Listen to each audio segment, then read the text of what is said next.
ሻለቃ ጳውሎስ ጌታቸው ስለተገናኘን ደስ ብሎኛል። እንኳን ደህና ቆዩልን። እንኳን ደህና ሰንበት። ከዚህ ቀደም በመጽሐፎ ላይ ስለ ሀበሻ ጀግንነት ሲያወሩ ባስተላለፉት መልእክት ብዙዎቹ የሰጡን አዎንታዊ አስተያየት የሚገርም ነው። ሻለቃ እንደ አጋጣሚ ደግሞ የእርሶን ፕሮግራም የተከታተለች እስከ ዳር ተሰማ የምትባል ለንደን ያለች ስለ አባቷ እጅግ በጣም የምትቆጭ ስለ ኢትዮጵያ ጀግንነት ማውራት የምትፈልግ ጽኑ አክብሮት ያላት ወዳጃችን እምባዬን እየዘራሁ ነው የእሳቸውን ቃለ መጠይቅ ያዳመጥኩት። የሚገርመው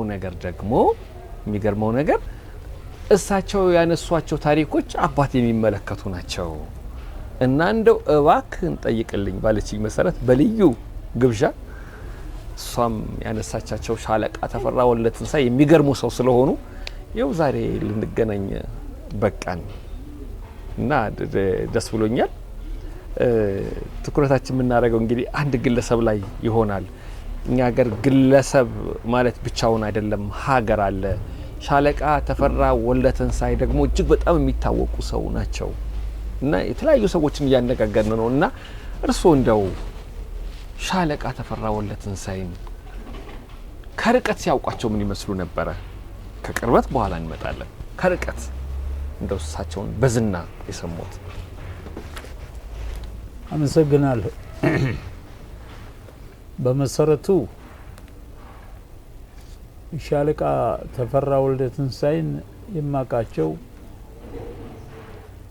በርቀት ትንሽ ነው፣ በቅርበት ነው በጣም ብዙ የማውቃቸው።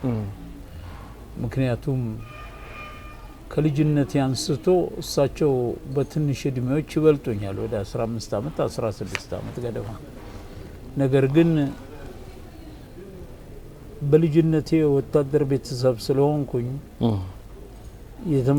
የተመለከትኳቸውን ጽሁፎችና ወረቀቶችን ሳስታውስ በማይጠበቅ ቦታና በማይጠበቅ መደብ ስለ ሻለቃ ተፈራ ወልደትንሳኤ ተጽፎ ታሪክ አንብቤያለሁ።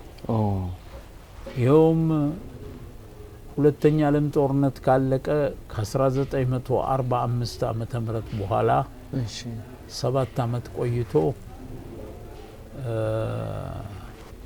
በቀዝቃዛው ጦርነት መነሻ ላይ የ38ኛውን ፓራሌል የሰሜን ኮሪያና የደቡብ ኮሪያን ድንበር የሰሜን ኮሪያ ወታደሮች በቻይና እርዳታ አልፈው ደቡብ ኮሪያን ይዘው ነበር። በዚህም ምክንያት ደቡብ ኮሪያ የተባበሩት መንግስታት አባል ስለነበረች በተለይ በዚያ ጊዜ የቬቶ ፓወር ኃይል የነበራትና ዋናዋ ተጣሪ አሜሪካን ስለነበረች አሜሪካ አስተባብራ 26 ሀገሮች ኮሪያን መልሶ ነጻ ለማውጣት በ1943 ዓመተ ምህረት ከሰሜን ኮሪያ ጋር በተደረጉት ውጊያዎች ተሳትፈዋል። ከነዛ 26 ሀገሮች ውስጥ አንደኛዋ ኢትዮጵያ ነበረች። ኢትዮጵያ ለንጉሠ ነገሥቱ ቀርቦ ሲጸድቅ የቃኛው ሻለቃ የሚባል ሰራዊት እንዲጓዝ ተደርጎ ከዚህ በባቡር ወደ ጅቡቲ፣ ከጅቡቲ በአሜሪካን የጦር መርከብ ወደ ኮሪያ 21 ቀን በኋላ ኮሪያ ደርሶ ፑዛን ከወረዱ በኋላ በአሜሪካዊ መንግስት ከሁለተኛ ዓለም ጦርነት በኋላ በዘመናዊ መሳሪያና በዘመናዊ የጦር ታክቲክ ወታደሮቹ እንዲሰለጥኑ ከተደረገ በኋላ ለአንድ ወር ተኩል በኮሪያ ጦርነት ላይ ተሳትፏል። በዚህ ጊዜ ውጊያ በውጊያ ሆኖ ነበረ። ምክንያቱም ለማስለቀቅ የሚደረገው ውጊያ እጅግ በጣም ትልቅ ነበር። 26 መንግስታት ናቸው በደቡብ ኮሪያ ረድተው የቆሙት። በሰሜን ኮሪያ በኩል ግን ቻይና ናት ዋነኛዋ እና እስከ 1 ሚሊዮን ወታደሮች ረድታ ነበር። በዚያን ጊዜ አንደኛ ቃኛው 8 ወር ካገለገለ በኋላ ብዙ ሰዎችም ተጎድተው ስለነበረ ወደ ሀገሩ ተመልሶ ሁለተኛ ቃኛው ሻለቃ እንዲወጣ ተደረገ። ያ ሁለተኛው ቃኛው ሻለቃ በወጣበት ጊዜ ሻለቃ ተፈራ ወልደትንሳኤ የዛ የሁለተኛ ቃኛው ሰራዊት አባል ነበሩ። እድሜያቸው ያን ጊዜ 19 ዓመት ወይም 20 ዓመት ገደማ ናቸው። የመቶ አለቃ ናቸው እና እዛ ሲደርሱ ፑዛን ከደረሱ በኋላ ቦታቸውን እንዲይዙ ተደረገ።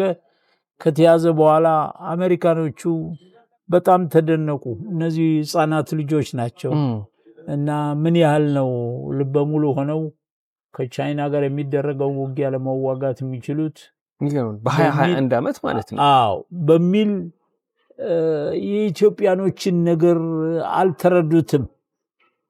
እንደ እውነቱ ከሆነ አንዳንድ ጊዜ ታሪክ ወደ ኋላ መሄድ አለበት። በሁለተኛ ዓለም ጦርነት በተነሳበት ጊዜ ኢትዮጵያ 1936 ዓመተ ምህረትን ከኢጣሊያ ጋር ያደረገችው ውጊያ ስናይ የተደረገ ነገር አለ። እሱም ምንድነው? ማኦ ሴቱንግ የቻይና መሪ ነበሩ። ማኦ ሴቱንግ አገራቸው ሆነው የኮሙኒስት ቻይናን የፓርቲውን ህዝብ ውስጥ እንዲሰርጽ ዓላማ እንዲቀበሉና ኮሙኒስት እንዲሆኑ ለማድረግ በሚታገሉበት ሰዓት አንድ ነገር ተናግረው ነበር። ያም ንግግር ምንድነው የሚሉት? እስቲ ተመልከቱ፣ እነዚህ ኢትዮጵያውያን የሚባሉትን የአፍሪካ ወጣቶች ኢጣሊያ እጅግ በጣም ብዙ የጦር መሳሪያና ወታደር አዝምታ በብዙ ቁጥር ሆና የያዘችው አገር ነው። ነገር ግን ጀግኖቹ ኢትዮጵያኖች ባላቸው አሮጌ መሳሪያና በልበ ሙሉነት በወኔ ኢጣሊያኖችን እንዳይንቀሳቀሱ አድርገው ይዟቸዋል። እነዚህ በአፍሪካ ገጠር ውስጥ ያሉ ኢትዮጵያኖች እንዲህ ማድረግ ከቻሉ እኛ ቻይናዎች በቁጥርም በብዛትም ስለምንበልጥ የተሻለ ነገር ማድረግ አለብን። ስለዚህ የኮሙኒስት ፓርቲው እንዲመሰረት ይሄንን ነጥብ ይዛችሁ እንደ ኢትዮጵያኖች መዋጋት አለብን ብለው ተናግረውታል። ይሄ በመጽሐፋቸውም የተጻፈ ነው። ስለዚህ ያንን አልተረዱም አሜሪካኖች። ወጣቶች መሆናቸውን ያሰቡትና እነዚህ ልጆች ናቸው ወይ ከኮሙኒስት ቻይና ጋር ሄደው ተዋግተው አንድ ውጤት ያመጣሉ ብለን ምንገምት የሚል ጥርጣሬ ገባቸው። ይችን ጥርጣሬ ደግሞ ሻለቃ ተፈራ ወልደትንሳኤ በሰሙ ጊዜ ባልንጀሮቻቸውን ወጣት የሆኑትን መኮንኖች አማከሩና በዚያኑ ማታ ከኢትዮጵያ ጦር ሰፈር ወደ ቻይና እና ኮሪያ መከላከያ እርድ ይባላል ምሽጉ፣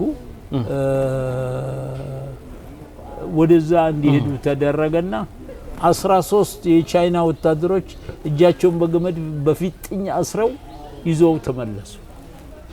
አሜሪካኖች ጠዋት ይሄንን ሲመለከቱ አሉ፣ ጮሁ። የዓለም ጦርነት ሊነሳ ነው፣ እነዚህ ሰዎች ልጆች እብዶች ናቸው ማለት ነው፣ እንዴት ሄደው አመጡ፣ እንዴትስ ሊያመጡ ቻሉ ሲሉ ሻለቃ ተፈራ ወልደትንሳኤ ናቸው የመጀመሪያ መሪ ሆነው ይህንን ነገር ለማስደረግ ያበቁት። ይገርማል። እጅግ በጣም ተደነቁ፣ እጅግ በጣም ተኮራባቸው። ያመጧቸውም 13 ሰዎች የተወሰኑት የመኮንነት ማዕረግ ስለነበራቸው እንዴት እንዳመጡም ያስረዱበትን ነገር ሲመለከቱ በድንቅ ሁኔታ አሜሪካኖች ተቀባይነትን ሰጧቸው። አስታውሳለሁ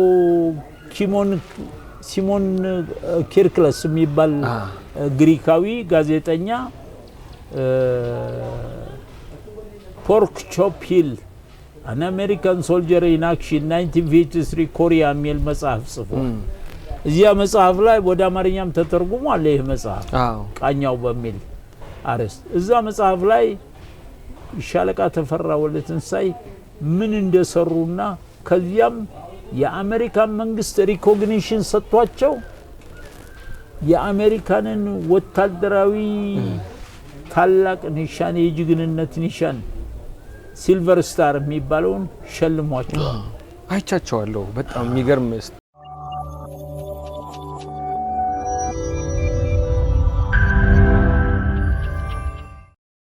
እና ይሄ ሽልማት የተሸለሙት ቀላል ነገር አይደለም። አፍሪካዊ ያገኘዋል ተብሎ የሚጠበቅም አልነበረም። የሻለቃ ተፈራ ጀግንነትና ጥረት ነው። ሰውየው አንደኛ ነገር ወኔያቸው ሁሉ ጊዜ ወታደራዊ የሆነ ነው። ከዛ እድሜያቸው በፊት ያለውን ባላቅም ከዛ እድሜያቸው በኋላ ባየኋቸው ጊዜ ሁሉ ወታደራዊ ዝግጅታቸው የተሟላ ሆነው የተገኙ ሰው ናቸው እና እጅግ በጣም ተደንቀው በአሜሪካን የጦር ምክር ቤትም ታሪካቸው ተጽፎ ተመዝግቦ ሲልቨር ስታር የተሸለሙ ትልቅ የጦር መኮንን ተብለው ተጠርተዋል። ኢትዮጵያንም አስጠርተዋል። በጣም ያንን ኒሻን የተቀበሉት በጣም ጥቂት ሰዎች ናቸው። እኔ በዚያ ዘመን ላይ የክብር ዘበኛ ሰራዊት ጀነራል መንግስቱ ነዋይ ነበሩ። በዚያ ጊዜ የክብር ዘበኛ ሰራዊት አዛዥ ለመኮንኖች ልጆች ፈረስ በነፃ እንዲማሩ ፈቅጃለሁ ብለው ፈቅደው ነበር። እሺ። እና እኔ አባቴ ወታደር ስለነበሩ የመኮንን ልጅም በመሆኔ ፈረስ ትምህርት ቤት ገብቼ ነበር። እሺ። ማሰልጠኛ ማለት ነው። ማሰልጠኛ። እሺ። አዎ። የክብር ዘበኛ ፈረሰኛ ክፍል ነው የሚያሰለጥነው። እሺ። የአስር አለቃ አሰፋ ምንዳ ይባላል። በኋላ ሻምብል ደርሶ ሞቷል። ህይወቱ አልፏል። ሰውየው እንኳን ነፈረስ አስተማሪያችን፣ ሌሎችም ወታደሮች አሉ። ድንቅ የሆነ የፈረስ ትምህርት ያስተምሩን ነበር። ግን ከፈረስ ትምህርት ይልቅ ሻለቃ ተፈራን ለማየት፣ ሻምበል ዘነበ አስፋውን ለማየት እነዚህን መርጥ ነበር። ምክንያቱም ሲልቨር ስታር የሚባለውን ትልቁን የአሜሪካን የጀግንነት ኒሻን የተሸለሙት እንዴት ሆኖ ነው ኢትዮጵያኖች ምን ያህል ጉልበት፣ ምን ያህል ወኔ፣ ምን ያህል ማንነት ቢኖራቸው ነው እንደዚህ ያደረጉት የሚል ነገር ስለነበረኝ በጣም በጣም በጣም በሚደንቅ ሁኔታ ስለዚህ ጉዳይ ሁሉ ጊዜ አስብበት ስለነበረ ከዚያ ጊዜ ጀምሮ አቃቸዋለሁ። ይሄ ማለት 1946 47 48 49 ገደማ በነበረበት ጊዜ ነው። ሻለቃ አሁን እናንተ አፍላ ጎረምሳ ሳላችሁ የሻለቃ ተፈራ ወልደትንሳኤን ጀግንነት ሰምታችሁ ለማየት ሁሉ ትሄዱ ነበረ። እሳቸው ግን ከወጣቶች ጋር ከልጅ እግሮች ጋር የነበራቸው ቀረቤታ እንዴት ነበረ? የሚግባቡ ነበሩ? በዚህ ምንም የሚታሙ አይደሉም። ድንቅ የሆነ አመለካከትና አስተሳሰብ አላቸው። ሁለተኛም ደግሞ ጨዋታም ቀልድም የሚያውቁ ስለሆነ ለመቅረብም ቀላል ነው ሆኖ የሚገኘው። ግን ብዙ ፋታ የሚሰጥ ስራ የማይሰጥ ስራ ይገጥማቸው ስለነበር በየጊዜያቱ በቀላሉ ማግኘት አይቻልም። ምክንያቱም በመጀመሪያው የሁለተኛው ቃኛው ሻለቃ የኮሪያ ጉዞ 1944 ገደማ ላይ ነው ጉዞ ተደረገ። ለጥቆ ሶስተኛ ቃኛው በ8 ወሩ ተለውጧል። ሶስተኛ ቃኛው ከተለወጠ በኋላ አራተኛ ቃኛው ደግሞ 8 ወር እንደገና ሲሞላው አሁንም ተለውጧል። በዚህ ጊዜያት ውስጥ የመጀመሪያው የቃኛው ሻለቃ የመጀመሪያው አዛዥ የነበሩት ታዋቂው ኢትዮጵያዊ ጀነራል አማን አንዶም ሚካኤል ነበሩ። አማን አንዶም ሚካኤል በጠባያቸውና በተፈጥሯቸው እጅግ ኢትዮጵያ የምትኮራባቸው ጀግና ሰው ሲሆኑ ሳለ አንዳንድ ስታቦርን የሆነ ጠባይ ግን ነበራቸው። እሱም ከሚደንቀው ነገር አንዱ ይመስለኛል ያደጉት ሱዳን ሀገር ነው፣ የተማሩትም ሱዳን ሀገር ነው። የመቶ አለቃ ማዕረግ የሚያገኙት ሱዳን ሀገር ነው። በኋላ ነው እንግሊዝ ሀገር ሄዱ እና የሱዳኖች አይነት ጠባይ አላቸው። ስላላቸውም አንድ ነገር ይሆናል ይሆናል አይሆንም አይሆንም የሚሉ ሰው እንጂ የሚያወላወሉ አልነበሩም። ስለዚህ ቃኛው ሻለቃ ኮሪያ የመጀመሪያው 1943 እንደደረሰ የተደረገው ነገር ምንድነው? እነዚህ ኢትዮጵያኖች ወጣቶች ናቸው። ገና አሁን ነፃነታቸውን ካገኙ 5-6 አመታቸው ነው። ስለዚህ የግድ አሲስታንት ያስፈልጋቸዋልና ሌላ የፈረንጅ አማካሪ የፈረንጅ አለቃ የሚሆን በአዛዦቹ ላይ መጨመር አለብን ብሎ ተጨመረ። ሲጨመር ጀነራል አማን አልተስማሙ። እሺ በፍጹም እኔ ኢትዮጵያ መንግስት አለቃ ብሎ ለአንደኛ ቃኛው ሻለቃ አምጥቶኛል። እኔ እስከ መጨረሻ ድረስ የምሰጡትን መመሪያ ተከትዬ ፈጽማለሁ እንጂ በእኔ ላይ ማንም የውጭ ሀገር ሰው አይሾም ብለው ተከላከሉ። ለማስረዳት ተሞከረ። በኢትዮጵያ መንግስት በኩል ውሳኔ ሳይሆን በማስረዳትና በማሳመን ለማድረግ ተሞክሮ ባለመቻሉ ንጉሠ ነገሥቱ ተጠይቀው አማን እንግዲያው ይመለስ ሌላ ችግር ከሚፈጠር ተብሎ እሳቸው ቃኛው ሻለቃን ለጀነራል ተሾመ እርገቱ አስረክበው እሳቸው ወደ አዲስ አበባ ተመለሱ እና ትምህርት ቤት ተላኩ እንግሊዝ ሀገር እና ጀነራል ተሾመ እርገቱ ናቸው የመጀመሪያ ቃኛውን ወስደው ያዋጉት። እጅግ በጣም ከፍተኛ ውጊያም የተደረገው በአንደኛው በሁለተኛውና በሶስተኛ ቃኛው ሻለቃ ጊዜ ውስጥ ነው። በ2 አመት ከ4 ወር ከ5 ወር ጊዜ ውስጥ ይመስለኛል። የሁለተኛው ቃኛው ሻለቃ አዛዥ ኮሎኔል አስፋው አባታቸውን ስም አላውቀውም፣ እሳቸው ነበሩ። የሶስተኛ ቃኛው ሻለቃ ኃላፊ ደግሞ ብርጋዴር ጀነራል ወልደ ዮሐንስ ሽታ ነበሩ። አራተኛ ቃኛው ሲገባ ደግሞ እንደገና የኢትዮጵያ መንግስት አስቦበት ሻለቃ ተፈራ ወልደ ትንሳኤ ከነበሩበት ስራ ላይ ተነስተው ለአራተኛ ቃኛው ሻለቃ የጦር አማካሪ እንዲሆኑ ተብለው ኮሪያ ለሁለተኛ ጊዜ ዘምተዋል። ለ8 ወር ብዙ ወታደር 8 ወር ሲዘምት እሳቸው ከ1 አመት ከ6 ወር በላይ ውጊያ መስመር ላይ ቆይተዋል። ይሄን ያህል ጅግንነት የሰሩ ሰው ነበሩ። በዚያ ምክንያት እኔም በዛ በፈረሰኛነት ትምህርት ምክንያት በመመላለስበት ሰዓት አያቸው አቃቸው እረዳቸው የነበሩ ሰው ነበሩ። በኋላ እየቀጠለ ሲሄድ ጊዜያቱ 1950ዎቹ መጡ። በ1950ዎቹ ደግሞ በኢትዮጵያ አንድ ነገር ተከሰተ። ያ የተከሰተው ነገር የፊውዳሉ የባላባቱ ስርዓት እንዲወገድና ዘመናዊ ስርዓት እንዲተካ የውጭ ሰዎችም እጅ አለበት ይባላል። ግርግሩ የታህሳስ ግርግር የሚባለውን እነ ጀነራል መንግስቱ ነዋይ እነ ግርማሜ ነዋይ ታህሳስ 3 ቀን 1953 ዓመተ ምህረት አንቀሳቀሱት። ያ ሲደረግ በክብር ዘበኛ ሰራዊት መሪነት ወይም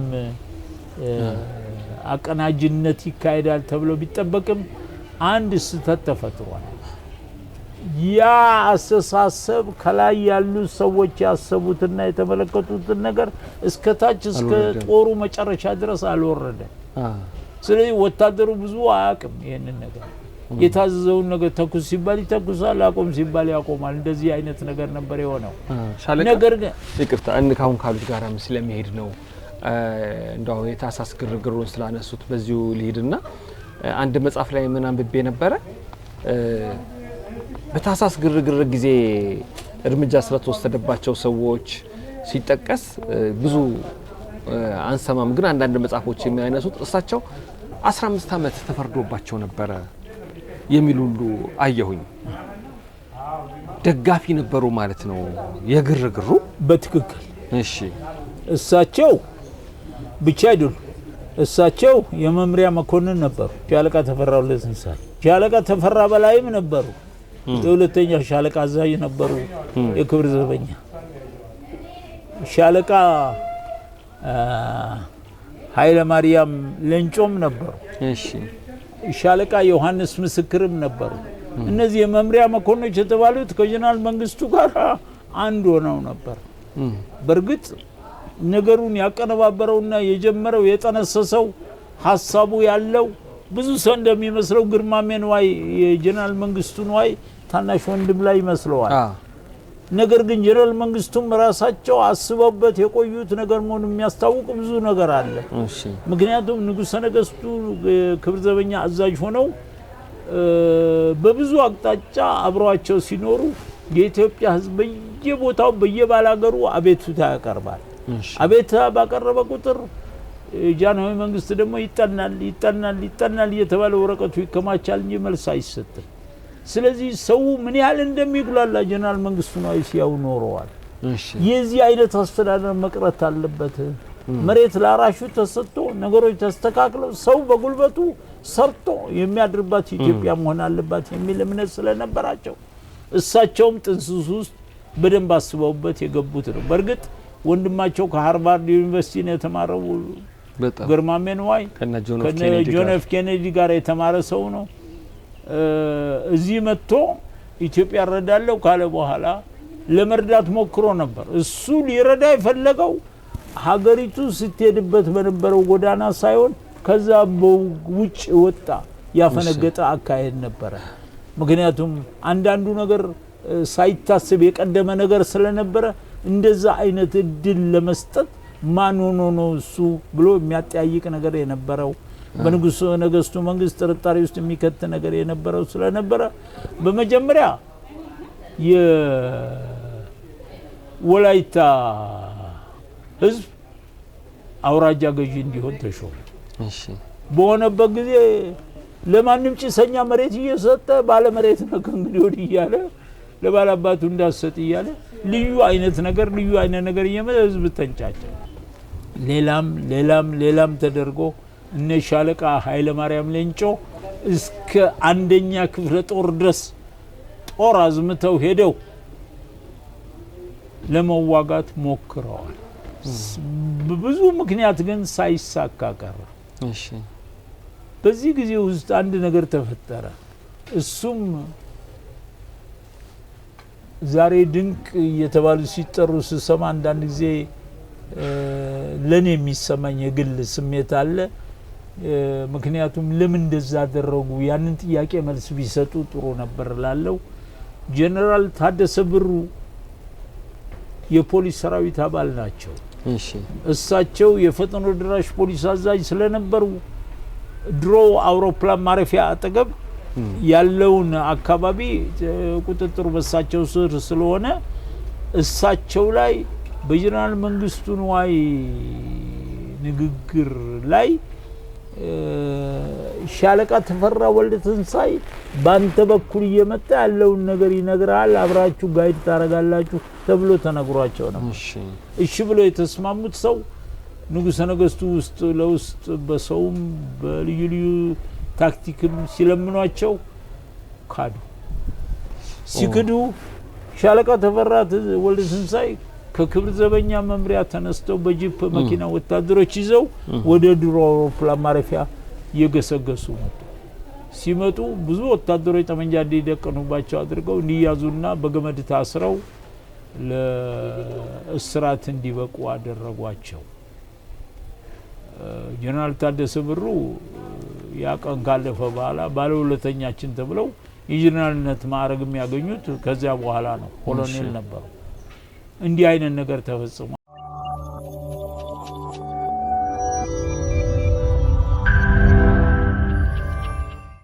እሳቸው ደግሞ በአመቱ ነው በሁለት አመቱ እንደገና የንጉሠ ነገስቱ መንግስት ገለብጣለሁ ብለው ተነስተው ሌላ ችግር ተፈጥሮ በመጨረሻ በእኛ ጊዜ ነው በደርጉ መንግስት ጊዜ 1966 የተበላሸ ነገር ተፈጠረና ኮሎኔል ኃይሉ ረጋሳ ጋር የጦር ሰራዊት መኮንን ናቸው እጃቸውን ሰጡ። በዚያ ምክንያት የደርግ መንግስት ያው በጥይት ተደብድበው እንዲገደሉ ብሎ ተገደሉ። ጀነራል ማነው ሻለቃ ተፈራ ወልደ ትንሳኤም አንዱ የጀነራል መንግስቱ ቀኝ እጅ ሆነው መፈንቅለ መንግስቱን ለማዘጋጀትም ለማንቀሳቀስም የበቁት እሳቸው ሻለቃ ተፈራ በላይ፣ ሻለቃ ዮሐንስ ምስክር፣ ሻለቃ ኃይለ ማርያም ሌንጮ እነዚህ መምሪያ መኮንኖችና የሆኑ ኮሎኔሎች ደግሞ የክብር የታንከኛ ሻለቃ ጌታቸው አፈወርቅ የደጃዝማች አፈወርቅ ልጅ ነው። ወልወል ላይ የሞቱት የመጀመሪያ በዛ በ17 ቀን ጦር በ17 ደቂቃ ጦርነት ውስጥ የመጀመሪያ ጥይት የመታቸውና የገደላቸው ፊታውራሪ አለማየሁ ጎሹን የሳቸው ልጅ ናቸው። ሻለቃ ጌታቸው አፈወርቅ የታንከኛ አዛዥ ነበሩ። የመድፈኛው አዛዥም ሌሎችም እነዚህ ተቆጠሩና ጠላት ሆነው ተቆጠሩ።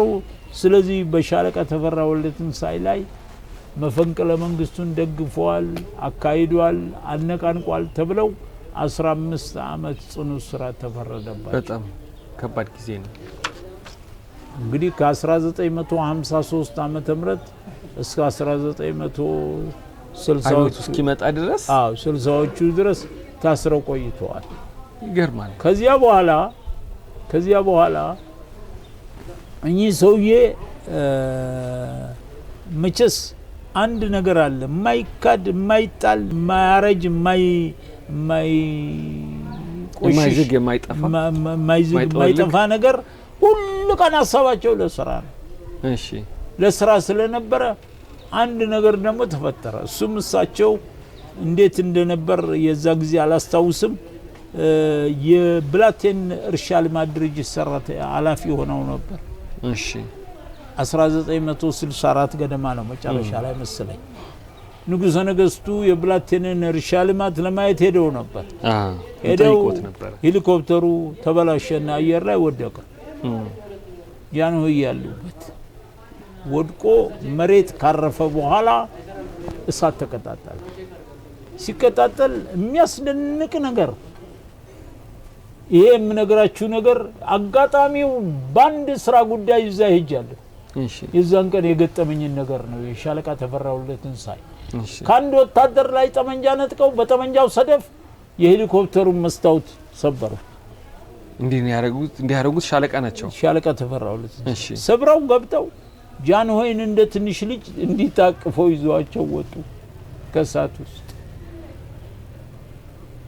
ንጉሠ ነገስቱም ሸልመዋቸዋል። ክደህናል፣ ርቀህናል ብለን ስንል አንተ ዛሬም ከኛ ጋር ነህ ብለውም አመስግነዋቸዋል፣ ሸልመዋቸዋል። አጋጣሚ ራሱ ይገርማል። 15 ዓመት የተፈረደበት አንድ ሻለቃ ንጉሠ ነገስቱን ከእሳት ውስጥ አውጥተው ያዳኑት ሻለቃ ተፈራ ወልደትንሳኤ ናቸው። ከዚያ በኋላ ወደ መንግስት ስራ አቅጣጫ ተነስተዋል። 1966 ወዲያው ደረሰና የደርግ መንግስት ተተካ። ሲተካ 1967 ዓመተ ምህረት መጨረሻ ላይ እሳቸው በአገር ግዛት ሚኒስቴር ስር የወይን ቤቶች ዋና አስተዳዳሪ ሆኑ። በሆኑበት ጊዜ ጊዜያቱንም አስታውሰዋለሁ። ጥቅምት 18 ቀን 1968 ዓመተ ምህረት 16 ገጽ ኮፒውም አለ እኔ ጋ 16 ገጽ ለአገር ግዛት ሚኒስቴር አቤቱታ አቀረቡ። ሻለቃ ተፈራ ወልደትንሳኤ በእጃቸው ይኸውም ወይኒ ቤት ከሚለው ስም አንስቶ የወይኒ ቤት ነገር በጠቅላላ የበከተ የተበላሸ ሰው የጠላው ገሃነመ እሳት የመሰለ ነገር ስለሆነ መለወጥ አለበት፣ ሂደቱ መለወጥ አለበት። ሰው እንደ ባሪያ የሚቆጠርበት ሳይሆን ሰው እንደ ሰውነቱ የተሻሻለ ያስተዳደር ለውጥ ተደርጎለት ጭንቅላቱ ብሬኖች ተደርጎ አዲስ ትውልድ አዲስ ሰው ሆኖ ኢትዮጵያን የሚያገለግል መሆን አለበት። ከወይኒ ቤት ሲወጣ ከንቱ መቅረት የለበትም የሚል ሪፖርት ነው። በዛ ሪፖርት መሰረት የአገር ግዛት ሚኒስቴር ያንን ነገር ወስዶ ኮሚቴ አቋቁሞ አስጠንቶ ለጠቅላይ ሚኒስትሩ ደግሞ ለደርግ ጽሕፈት ቤት ሰጠና በአምስተኛው ወር ላይ መጋቢት 7 ቀን 1968 ዓመተ ምህረት እኔ ዘመቻ መምሪያ ነበር ያለሁት። ከዘመቻ መምሪያ መቶ አለቃ ነበርኩኝ። ተጠርቼ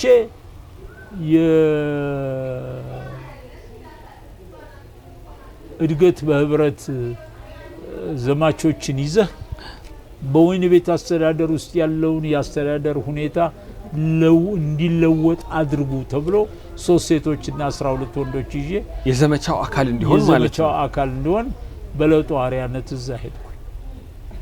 በዚያ ጊዜ የማስታውሰው አንድ ነገር አለ። መጀመሪያ የምንነሳበትን ነጥብ እሳቸው ሰጡንና የእናንተን እስቲ ሀሳብ እዚህ ላይ ፈልፍላችሁ አውጡ ብለው እኔን ዶክተር አበበ የሚባል ሰው ወይዘሮ ፍሬ ህይወት የምትባል ታላቅ ሴት አንድ ሌላ ሰው በአሁን ጊዜ ስሙን ረስቻለሁ ምክንያቱም 30 ምናምን አመት አለፈው የአራታችንን ወሰኑ ሲወስኑ የምጽፉት ነገር ዝም ብሎ የተንዛዛና ተራ ውዳቂ ነገር እንዳይሆን በኔ ቢሮ ውስጥ ነው ጽፋችሁ የምጨርሱት ብለው 8 ቀን ሙሉ ቢሮአቸው እና መስኮት የቢሮ በርና መስኮት ተከፍቶ እሳቸው ቢሮ ውስጥ እሳቸው ጠረጴዛ ላይ እየጻፍን እያንዳንዱ ነገር እያሳየናቸው እነሳቸው ማስተያየት እየሰጡ የዘመቻው እቅድ ተቀናጀና ተዘጋጀ። ከተዘጋጀ በኋላ ሌላም ነገሮች ተጨምረውበት ያ ዘመቻ መጋቢት 7 ቀን 1968 በወይን ቤት ተጀመረ። ከዛ በፊት አንድ ነገር ኢትዮጵያ ሕዝብ እንዲያውቅ ፈልገው ነገር አለ። ወይን ቤት ማለት ከሲኦል ትንሽ ነበር ልዩነቱ። ምክንያቱም የካፖ ዘመን የሚባል ነበር። ካፖ ማለት ለጠባቂዎቹ ለምናምኖቹ የሚያቀባብል የሚሰጥ የሚያሰጥ የሚያሳስጥ ነውና ሹም ነው። እንደፈለገ ሲፈልግ ይገርፋል፣ ሲፈልግ ይሰቅላል፣ ሲፈልግ ገንዘብ አምጣ ይላል፣ ሲፈልግ ምግብህንም አምጣ ብሎ መውሰድ የሚችል ነው። ከካቦ ጀምሮ እስከ ስኩፒኒ ድረስ። ስኩፒኒ የሚባለው ደግሞ ሻይ የሚያፈላ ነው፣ ተላላኪ። ማንኛውም እስረኛ ገንዘብ ካለው ሻይ አፊ መቅጠር ይችላል። ያንን ደግሞ እንደ ባሪያ አረግጠው መስራትም ይችላል፣ ማሰራትም ይችላል። እንደዛ ሆኖ የሚኖርበት ሰፈር ነበር።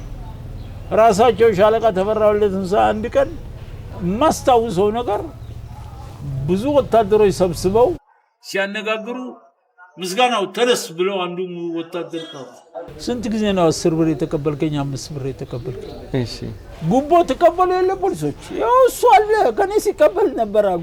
ድሮ ታስረው ያስከፈላቸው ነበር። አንድ ነገር ለማድረግ በፈለጉ ቁጥር አምጣ ገንዘብ እያለ ይጠይቃቸው ነው።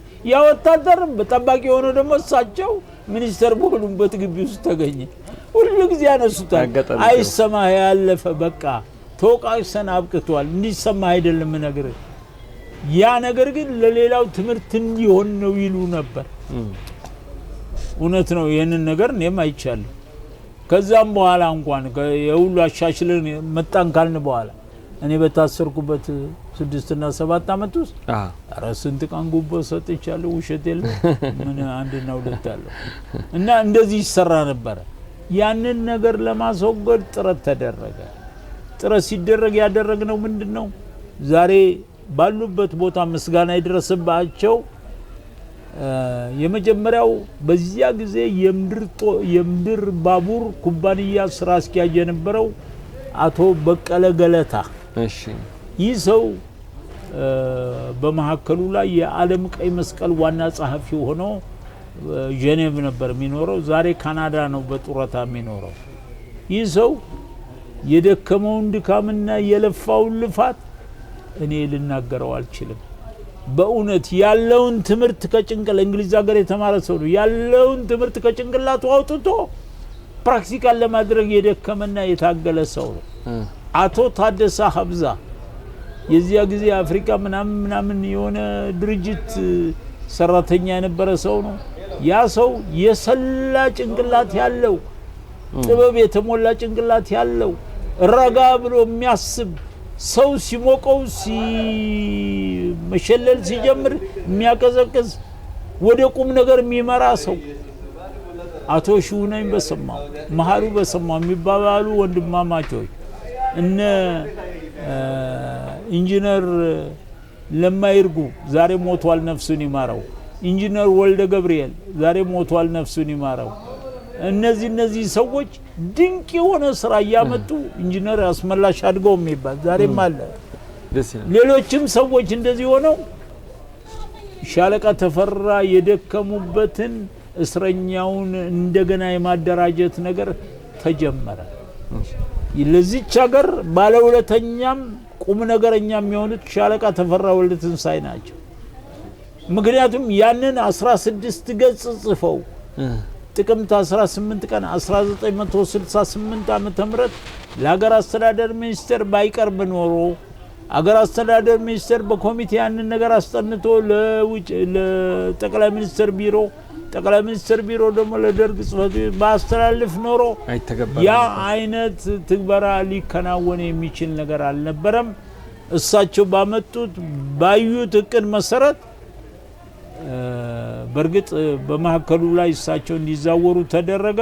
ሲደረግን ተመሳሳይ ከለም ተመሳሳይ ጭንቅላት ተመሳሳይ አስተሳሰብ የነበራቸው ሻለቃ ኃይለ ማርያም ሌንጮ የክብር ዘበኛ መኮንን ናቸው። እሳቸው ባልንጀራቸው እሳቸው መተው ሲተኩ ያንን ነገር ለማስፈጸም የመጨረሻውን ጥረታቸውን አድርገዋል። የመጨረሻ ጥረታቸው ዛሬ አፈር ይቅለላቸው እነዚህ ሰዎች ሞተዋል። ነገር ግን ያ ነገር ተለውጦ ትክክለኛውን መንገድ እንዲይዝ ያደረጉት ሰዎች እነዚህ ናቸው። 8 ኮሚቴዎች ተቋቋሙ። የትምህርት፣ የተቀባይና ድልዳይ፣ የሱቅ ንግድ፣ የስፖርት፣ የጤና፣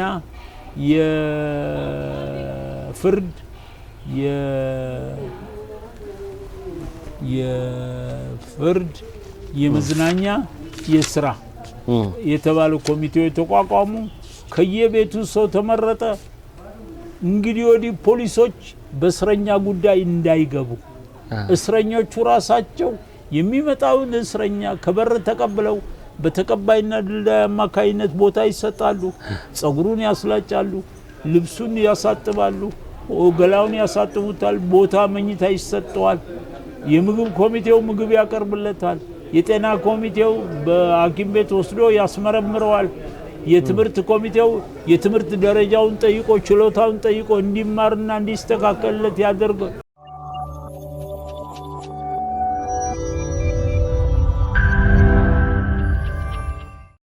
ሻለቃ ቀላል ነገር አይደለም። ወህኒ ቤቶችን ለማደስ የተደረገው ጥረት ራሱ ማረሚያ ቤት የሚለው ቃል እስኪመጣ ድረስ ከዚያ ቀደም እንዴት ይያዙ እንደነበረ ይታወቃል። እና አንድ መጽሐፍ ላይ ህይወቴ ከቆቆ እስከ ከርቸሌ ከኖርኩበት ካየሁትና ከተረዳሁት የሚለው መጽሐፍ የእርሱን ስም ጠቅሷል። እዛ ላይም ቀደም ሲል የዘረዘሯቸውን በየትምህርቱም በስፖርቱም በየምኑም ሁሉ ለውጥ መጥቷል። እንደው ትውልዱ እንዲያውቀው ይህ ሁሉ እቅድ ይህ ሁሉ ሀሳብ እንዲጸነስ ምክንያት የሆኑት ሻለቃ ተፈራ ወልደትንሳኤ ናቸውና ከዛ ቀደም ግን ምን ገጽታ ነበረው? ወህኒ ቤቶቻችን እንዴት ነበሩ? ወህኒ ቤት ከዛ በፊት በፍጹም በስብሰባ መልክ ሆነ በሌላ አቅጣጫ እስረኛው ወጥቶ ተሰብስቦም የሚያውቅ አይመስለኝም።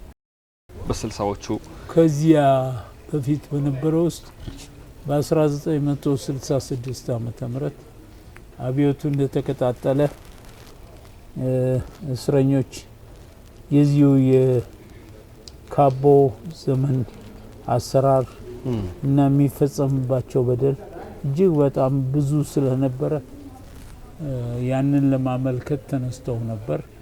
የተነሱበት አካሄድና አቀራረብ ግን ትንሽ ችግር ፈጠረና በወህኒ ቤቱ የጥበቃ ክፍሎችና በእስረኛው መካከል ኮንፍሊክት ተፈጠረ። እሺ። ስለዚህ ወደ አጥር ተጠግተዋል፣ ሰብረው ሊወጡ ፈልገዋል ብለው በመትረየስ 175 ሰዎች ተገለዋል። እሺ። በዚህ ምክንያት የኛም አመጣጥ የሻለቃ ተፈራ ወልደትንሳኤም ወህኒ ቤቱ መሻሻል አለበት የሚለው አጠያየቅ በአንድ ላይ በመንግስት በኩል ትልቅ ጫና ፈጥሮ የተነሳው ያ ነገር በመፈጸሙና በመደረጉ ነበር። እሺ። በዚህ ምክንያት ከዚያ በፊት በቀላሉ ጮሆ መነጋገርም ይፈቀድበት ቤት አልነበረም። ሁለተኛ ነገር አንድ እስረኛ እጅግ በጣም እጥጋብ ደረጃ ደርሷል የሚሉት የነሱ አስተሳሰብ በሚገኝበት ሰዓት እግሩን በጋለ ብረት በካቴና ተደርጎ ይታሰር እየተባለ በብረት በመዶሻ እየተቀጠቀጠ እግሩ ይታሰር ነበር። በዚህ ምክንያት የተነሳ የሚደርስባቸው አስከፊና ሰቀቀን ነበር። ሻለቃ ተፈራ ወልደትንሳኤ ግን በዛ በጻፉት ሪፖርትና ከዚያም በኋላ ደግሞ ተከታትለውት ከ5 ወር በኋላ ተፈቅዶላቸው በጊዜያዊ ወታደራዊ መንግስት አስተዳደር በኩል ወይን ቤቶች እንግዲህ ወዲህ ትምህርት ቤትና የመሰልጠኛ ቦታዎች እንጂ መሰቃያዎች አይሆንም የሚል አላማ ይዞ ተነስቶ እኛም ገብተን ያ8ቱ ኮሚቴዎች እስረኞች ራሳቸውን በራሳቸው ማስተማር ማስጠናት ጀምረዋል። በዚያ ጊዜ አንድ ድንቅ የሆነ ነገር አለ። በነገራችሁ ላይ ሻለቃ ተፈራ ወልደትንሳኤ ይሄ ብቻ ሳይሆን በእስረኛነታቸውም ዘመን ሁሉ ጊዜ የሚቆጫቸው ወይን ቤት ውስጥ የጸሎት ቤት የለም። እሺ ባለመኖሩ የተነሳ ጸሎት ቤት እንዲኖር ብዙ ጊዜ ያስቡ ነበር። በዚህ ምክንያት ነው ወይን ቤቱ ጥግ የነበረውን እስረኛው ሚካኤል ወይ የከርቸሌው ሚካኤል ተብሎ የሚጠራው ታቦቱ መሀል እንዲገባ የተደረገው። እሺ ከዚያ በኋላ ያው የወይን ቤቱ ንብረት ሆኗል። በሚካኤል መግባት የተነሳ እስላሞችም ኢትዮጵያኖችንም መብታችን ከተከበረልን እኛ ስለምን እንተዋለን ብለው ተፈቅዶ አንድ እስላም መስጊድም ገብቶ እዛው ግቢ ውስጥ እና በሃይማኖት ረገድ ሁሉም እኩል እንዲሆንና ወደ አምላኩ የሚገናኙበት መንገድ ራሳቸው በሚታያቸው መንገድ እንዲሄዱ እንጂ እንዲከለከሉ አልተደረገም። ስለዚህ በአዲሱ በሻለቃ ተፈራ ዘመን በተደረገው ለውጥ ምክንያት በነገራችሁ ላይ የወይኒ ፖሊሶች በዚህ ነገር እጅግ በጣም ተባባሪ እጅግ በጣም የመጀመሪያ ደረጃ ታማኝነት ያለው ወዳጅነት የፈጠሩ ለሁሉም እርዳታ አንቱ ብለው ጉልበታቸውን የሰጡት የወይኒ ፖሊሶቹ ራሳቸው ናቸው። ምክንያቱም ብዙዎች ወጣት ልጆች ተቀጥረው ስለነበር እነዛ ሁሉ ጊዜ የወይን ቤቱ መጨቆንና የወይን ቤቱ እንደዛ መሆን ያሳዝናቸው ስለነበር ያንን ነገር እንዲሆን ፕራክቲካል እንዲወጣው እና ለዘለቄታው እንዲቀጥል ለማድረግ ፈቃደኛ ሆነው ተገኝተዋል። ያልፈለጉ ወታደሮች ከዛም እንዲዛወሩ ተደርጓል። ከዛም እንዲርቁ እንዲቀጡም የተደረጉ ወታደሮች ሁሉ አሉ። ከዛ ጋራ በዚያው ልክ ደግሞ የወይን ቤቱ እንደዛ መስፋፋት ሲቀጥል ለምሳሌ ትምህርት ቤት ብዙዎቹ የዛ ጊዜ ኢህአፓ ሜሶን ምናምን የሚባሉ የፖለቲካ ፓርቲ ድርጅቶች ወጣቶች ከ7000 በላይ ታስረው ነበር። ብዙዎቹ ትምህርታቸውን አቁመው የመጡ ወጣቶች ናቸው። ትምህርታቸው ሊቀጥሉ የሚችሉበት ቦታ ምንም የለም። በኮሚቴያችን አማካኝነት ግን ትምህርት ቤት እንድንሰራ ሻለቃ ተፈራ ወልደትንሳኤ ፈቅደውልን ያኔ የወይን ቤቱ አስተዳዳሪ ሻለቃ ሰላመ ህሩይ የተባሉ ሰው ነበሩ። በኋላም ሌተና ኮሎኔል ተሾመና ሻለቃ ታደሰ ወስን፣ ሻምበል ማሞ የሚባሉ ሰዎች በተከታታይ መጥተው ሁሉም ያልተቆጠበ ጥረታቸውን ለወይን ቤቱ መሻሻልና ነፃ መውጣት ጉልህ አስተዋጽኦ አድርገዋል። ይህ ውሸት አይደለም። ትምህርት ቤቱ ከአንደኛ ክፍል እስከ 12ኛ ክፍል ተከፍቷል። እንደውም 12ኛ ክፍል ላይ በሁለተኛው አመት ፈተና በተደረገበት ጊዜ ከመላው ኢትዮጵያ አንደኛ የወጣው የወይን ቤቶች ትምህርት ቤት ነው። ምክንያቱም 98% 12ኛ ክፍል ተማሪዎች ወደ ዩኒቨርሲቲ ገቡ። መንግስት ምንም ሊያረግ ስለማይችል ከወይን ቤትም በፖሊስ መኪና እየወሰደ ማስተማር ስለማይችል ምረት አድርጎ በነፃ ለቀቃቸው። በእንዲህ አይነት ነገር ትምህርት ቤቱ ተሻሽሏል። ሌላው በጥብቅ የሚደነቀው እኔ ግዛጁ ላይ ተረከው ወይም በጣም ትልቅ ዋጋ ሰጠሁ እንዳልባል እንጂ 1 ሚሊዮን ተኩል ብር ሊያወጣ የሚችል ቤተ መጻሕፍት ከነ መጻሕፍት ቤቱ ከነ ውስጡ ከነ ያዘው ስራ 18000 መጻሕፍት ያለው ይህንንም እናመሰግነው ዶክተር ዱሪ መሐመድን ነው። አዲስ አበባ ዩኒቨርሲቲ ዲስካርድ ያደረገውን በትንሽ ምክንያት የለወጠውን መጽሐፍ ሁሉ ለአዲስ አበባ ወይን ቤት ይስጥ ብለው ስለፈቀዱ 18000 መጽሐፍ ያገኘ ነው ከአዲስ አበባ ዩኒቨርሲቲ ኬኔዲ ላይብራሪ ነው። ቲያትር ሁሉ በጣም የገረመኝ ብዙ ኮሚቴዎች ነበራቸው። አሁን እዚህ የተድላ ድረሴ መጽሐፍ ላይም ሳይ በዝርዝር እንደ እያንዳንዱ ኮሚቴ በጣም ብዙ ስራ ይሰራ ነበረ። የትምህርትና ስራ ኮሚቴ፣ የዳኝነትና ስነ ስርዓት ኮሚቴ፣ የጤና ኮሚቴ፣ የስፖርትና መዝናኛ ተቀባይና ደላይ ኮሚቴ፣ የእስረኛ ጉዳይ፣ የህብረት ሱቅ፣ የምግብ ኮሚቴ ይላል እና እዛ ያላችሁ እንደገና ባልተለመደ ሁኔታ ሙዚቀኞች ሁሉ እንዲመጡ ማድረግ፣ ቲያትረኞች መጥተው እንዲሰሩ ማድረግ ሁሉ ነበረ። ይሄ ማለት እንግዲህ አንድ ወንጀለኛ ታስሯል ተብሎ ሲገባ የመወርወር ሳይሆን ታርሞ መውጣት አለበት የሚል ቅን ስሜት ስለነበረ ነው። ትክክል። በዚህ ላይ ደግሞ ኢንዱስትሪያችን ክፍል ብረት መበየጃ፣ እንጨት መስሪያ፣ ልዩ ልዩ ስራዎች የሚሰራበት ክፍል ስላለን እዛ ደግሞ እየገቡ በተለይ የተፈረደባቸው እስረኞች ቴክኒካል ትምህርት እየተማሩ ስለሚወጡ በገራዥነት ሙያ፣ በእንጨት ስራ ሙያ በምን እየተመረቁ እየወጡ ለህይወታቸው ጥሩ መመሪያ የወሰዱ ሰዎች እጅግ በጣም ብዙ አሉ። እጅግ በጣም ብዙ የሆኑ ሰዎች አሉ። ከዚህም በላይ ደግሞ የወህኒ ቤቶች አስተዳደርም በተለይ 2 3 4 ወር ከሞላም በኋላ አንድ ጊዜ አስታውሳለሁ በ3 መኪና ሙሉ 300 ኩንታል ሲሚንቶ ላኩል። እሺ እንዳጋጣሚ ሲሚንቶ የመጣው 11 ሰዓት ላይ ነው። 11 ሰዓት ደግሞ እስር ቤቶች የሚዘጉበት። ስለዚህ የሲሚንቶ ሹፌሮቹ ስንጠይቃቸው መኪናዎቹ ሸራ የላቸውም፣ ሲሚንቶ ዛሬ መውረድ አለበት አሉ።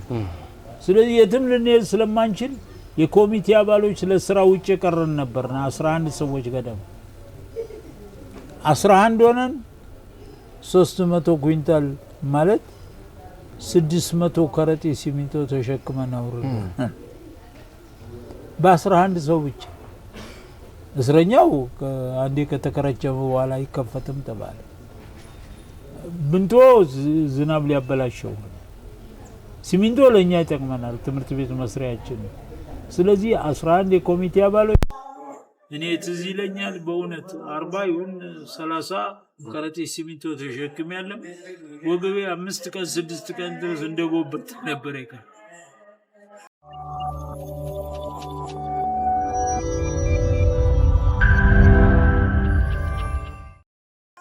የገረመኝ ሌላው አሁን ሻለቃ ተፈራ ወልደትንሳይ ደርግ ስልጣን ላይ እንደወጣ ሹመት ሲሰጥ በ67 68 አካባቢ የትግራይ አስተዳደር አረጋቸው። ከዛ ደግሞ በወቅቱ አጠራር ሲዳሞ አስተዳደር ሆነው ሰሩ። ከቦታ ቦታ በፍጥነት ነው የሚያነሷቸው። ለምንድን ነው? ወቅቱ የነበረ ፈሊጥ ሆኖ ነው ወይስ አንዳንዶች እንደሚሉት ታማኝ ሀቀኛ ስለሆኑ ጠላት ይበዛባቸዋል በሚል ሳለ አሁን በሚመስለኛል ነው የምመልስ። እሺ ታማኝ ሀቀኛ ስለሆኑና የማይሆን ነገር ለመቀበል ፍላጎታቸው ስላሉ፣ እሺ ጉቦን፣ ወጆን፣ መደለያ ምናምን መውሰድ የሚፈልጉ ሰው አይደለም።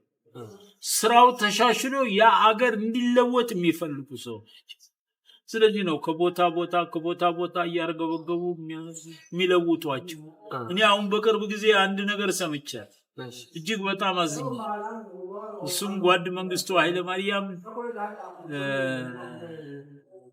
አሁን ባሉበት ቦታ እንዳሉ አንድ ቃለ መጠየቅ ተደርጎላቸዋል። ቃለ መጠየቁ ላይ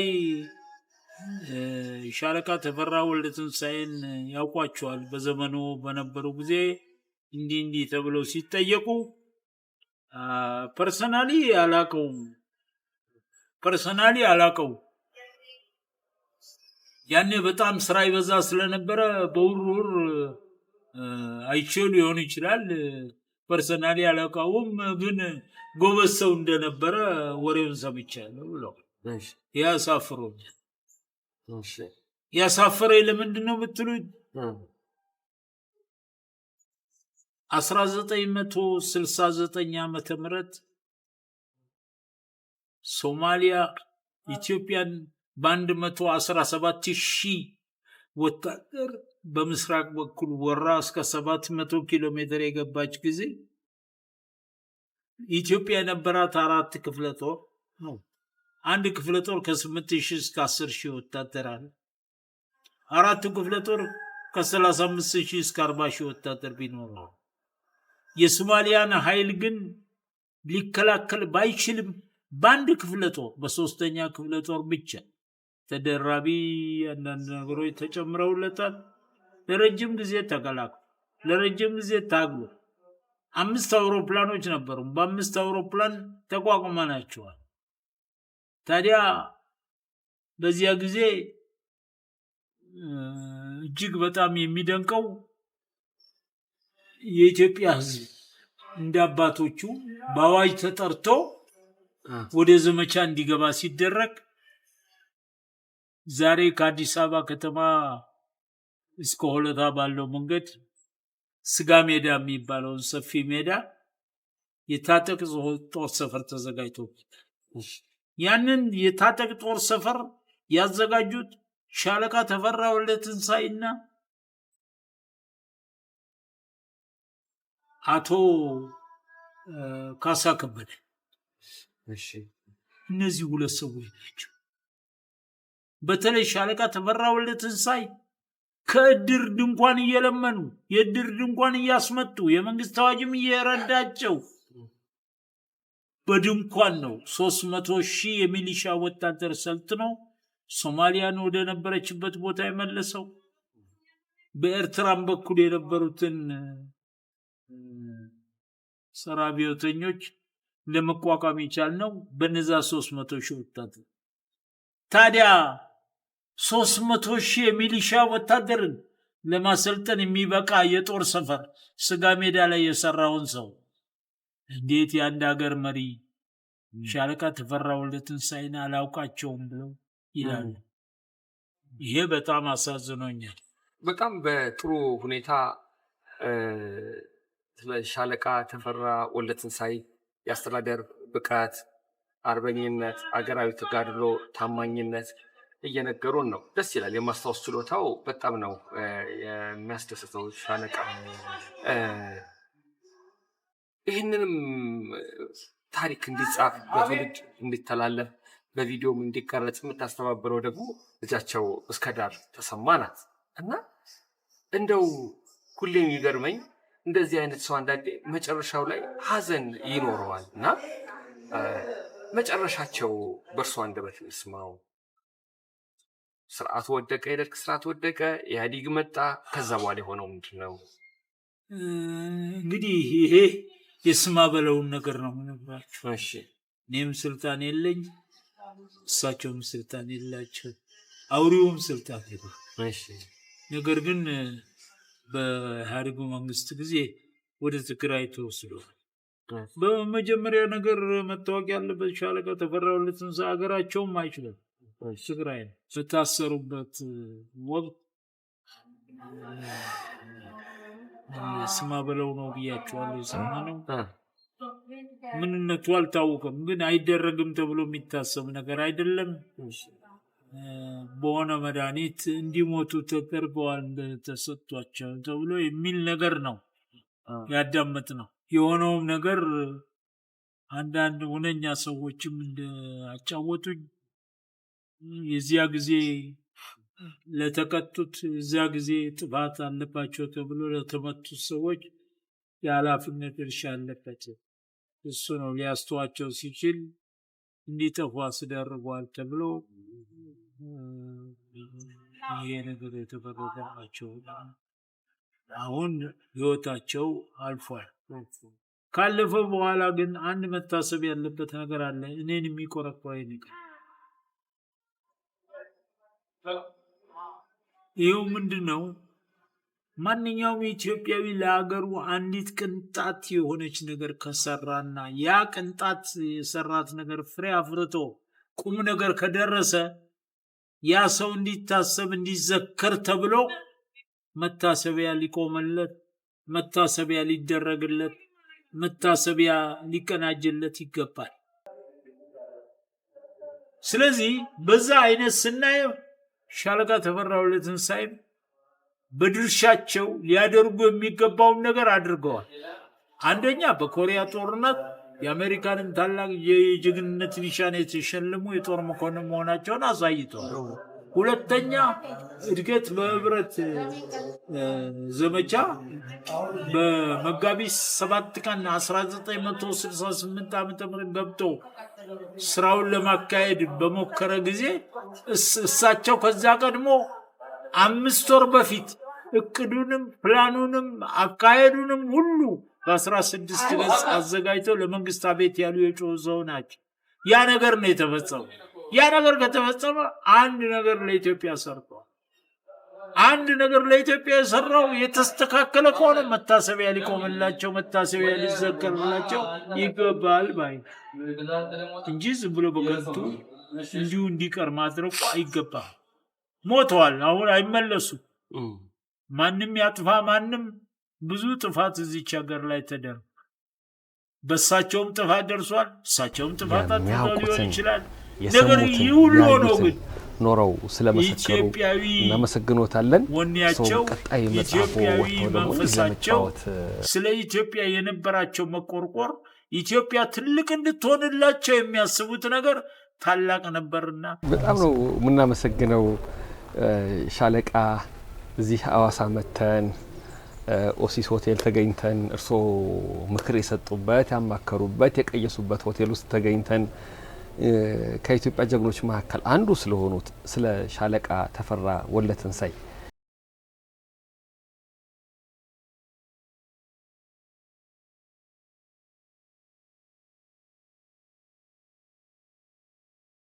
ያብቃን፣ ረጅም እድሜ እንዲሰጡ እመኛለሁ። አመሰግናለሁ። እግዚአብሔር ይስጥልኝ። እናንተም ተባረኩ።